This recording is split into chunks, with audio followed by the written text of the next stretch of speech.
บายดีพี่น้องสบายดีFC ทุกคนเด้อมาพบกันคือเก่าพี่น้องอยู่เฮือนอยู่ซานเนาะมื้อนี้ก็สิเฮ็ดกินสู่พ่อแม่พี่น้องเนาะมื้อนี้เนาะอันนี้มักโอ้เหี่ยมักบวบ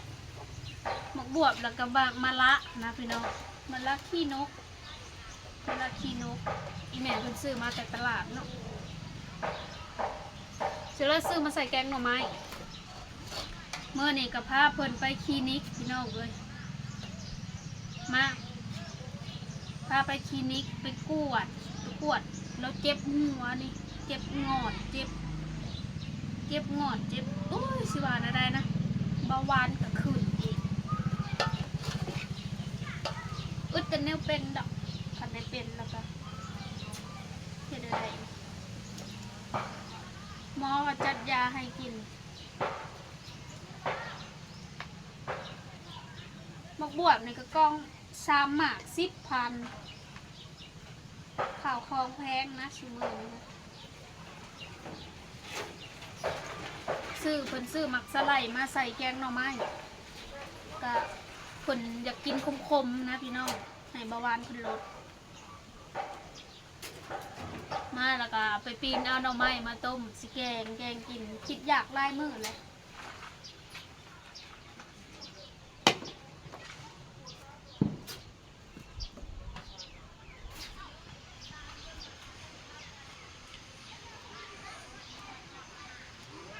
ปีใหม่ผ้าใหม่พี่น้องเอ้ยบ่ได้ไปลิ้นใส่ดอกปีใหม่กันอยู่เฮือนกินกับเด็กน้อยกินปิ้งลูกซี่ตำหมี่ใส่ตีนไก่อันนี้ก็คือเขาต้มหน่อไม้นี่ก็จืดเลยได้พี่น้องเอ้ยมีแต่สีแกงเลย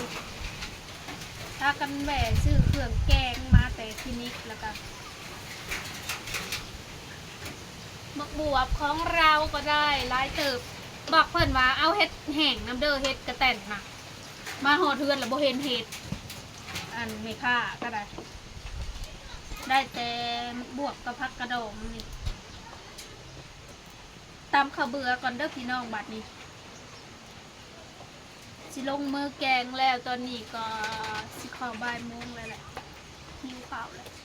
พริกอันนี้ก็10,000นี่อ่อนๆแบบเบิดมักพริกกินแล้วมีมักพริกกินแล้วบ่ได้ปลูกยากนะจับใส่จับขวามักพริกอีพอปลูกอยู่นะกะแบ่ห่ำเบิดเลย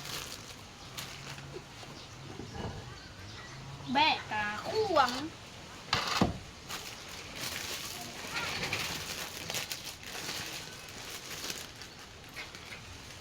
ล่างหน้าแม่ว่าใส่10 หมากว่ะ4 หมาก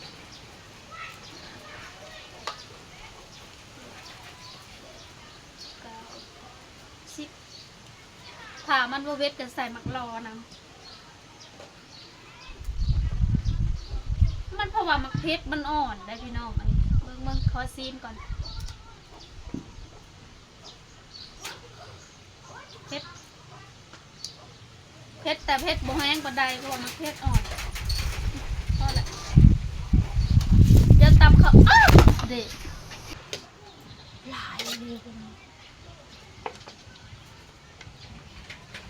หลายขนาดเลย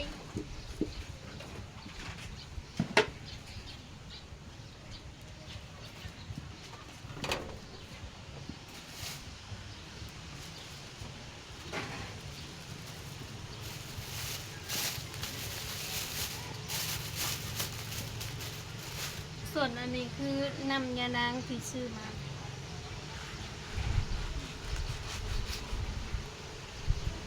โอ้พออยู่บ้าง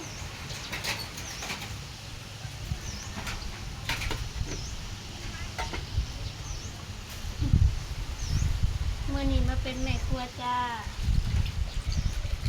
ก็จะปั่นขายว่าซื้ออันโตเป็นอัน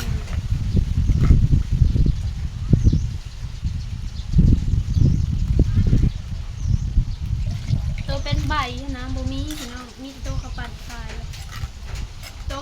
ายน้ำมันบ่อยากเขียวปันใด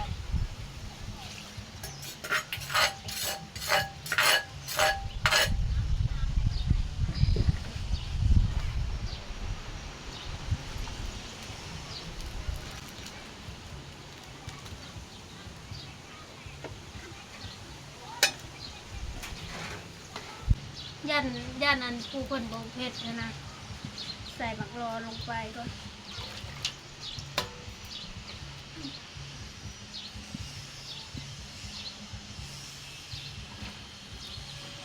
มักรอมักกระดอมแม่มักกระดอมจะได้ใส่รถบอกใส่แต่ว่าเหิมรถบอกเพิ่งมาได้จ้ะบัตรชิปงโอเค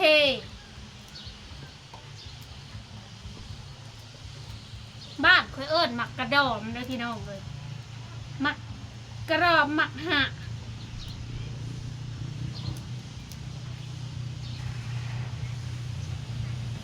หมักบวบหมักบวบนี่ได้จ้ะ ไม่ครัวเยอะแต่ทำเพราะว่าเขาประเดชเมนูนี่แต่โดนเลยมันก็เลยแบบเอ้ยอยากลืมบดนะ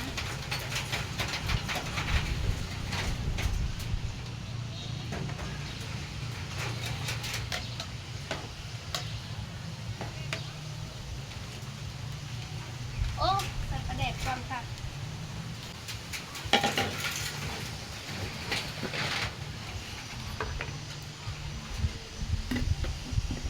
ประเดชนี่ก็มีทรงอันนะ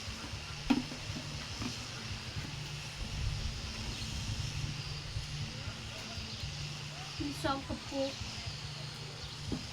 เพราะว่าอีพ่อคนบุกกินก็กินขี้แต่เขาใส่ประเดชก็ประเดชเขียดแล้วมันสิแซ่บเลยพี่น้องเลย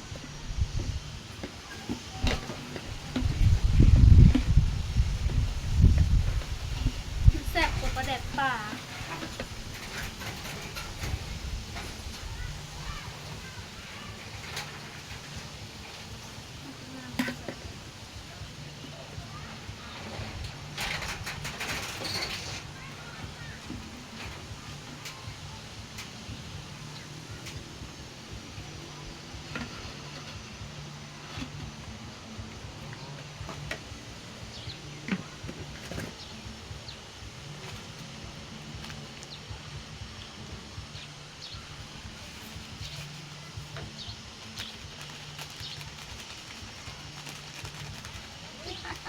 ใส่ลายเสียบลาย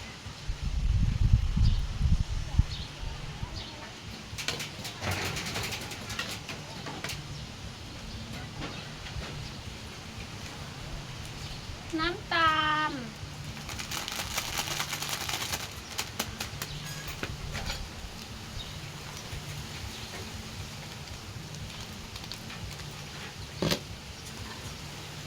ขาดก็ได้น้ำตาล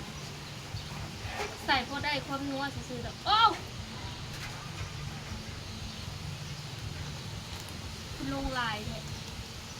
เดี๋ยวมันจะเป็นแกงหวานเลย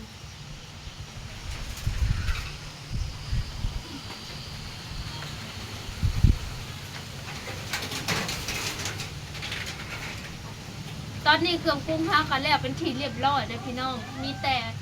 หมักเพชรปลาแดกแป้งนัวน้ำตาลก็มีแต่รอผลผลซุกเขาก็สิได้เอาหมักสไลด์ลงแล้วก็ผักขะแยงมีบ้างผักขะแยงยำนี่มันก็ห่วงบดเลยมันดักบดเลยก็มีแต่บูมีกับบุใส่นะก็มีแต่ปงไปกินได้เลยพี่น้องแกงมือนี่ลายเติบเนาะใช้ราคาหมอบะครบแซ่บดูตีกูแกงมาเด้อพี่น้องอ้าวขมามีแต่แกงหน่อไม้ล้วนๆได้เด้อพี่น้องนี่ขวานกูเลยเนาะป้ามาเดินมากินเลยฮะลูกผมเฉย